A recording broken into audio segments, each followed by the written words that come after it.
seems like a cool thing these days for people to make fun of traditional Christianity. And I'm not talking about non-Christians, I'm talking about Christians. Let's talk about that next on Pastor Bob Daily.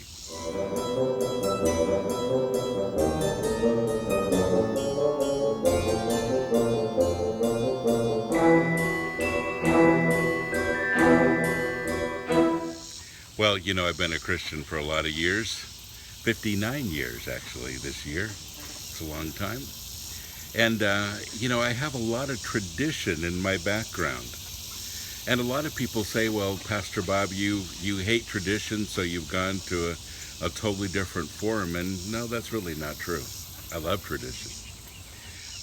My favorite thing is not singing choruses or worship songs necessarily. It's singing the hymns. Still love them the most. And one of my favorite places to sit has always been in a traditional country church where I grew up. And that has meant the most to me. But these days we seem to have all the answers as to why that's not a good way to worship and why all of those things are bad. And, I'm doing a podcast called Getting Naked with Pastor Bob, getting down to the basics and what do we have when the tradition is gone? And I think that's important to understand too. But folks, before we start to throw the baby out with the bath, let's talk about tradition for just a moment. Because you see, there are traditions from my faith that have really meant a lot to me. Traditions from my faith that actually I've carried through even to this day.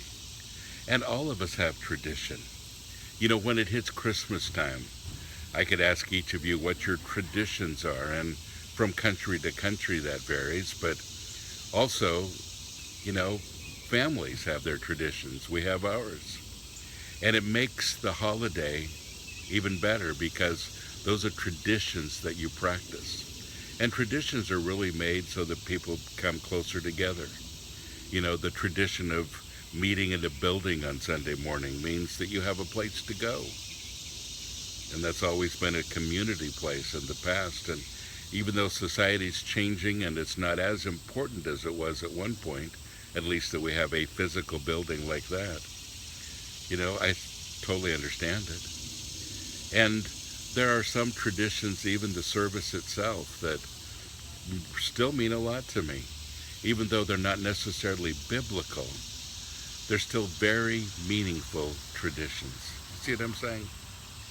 And so I want you to revisit this. Some of you grew up in the church, you were hurt by it, and so you've left, and you're trying to find something that is non-traditional.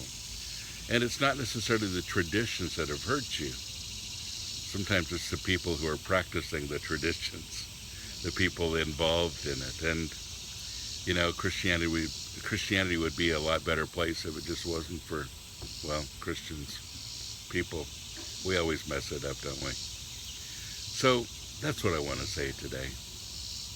Be careful when you start eliminating things in your faith, because there are some things that still mean a lot to us and that are still important to us. And keep those things.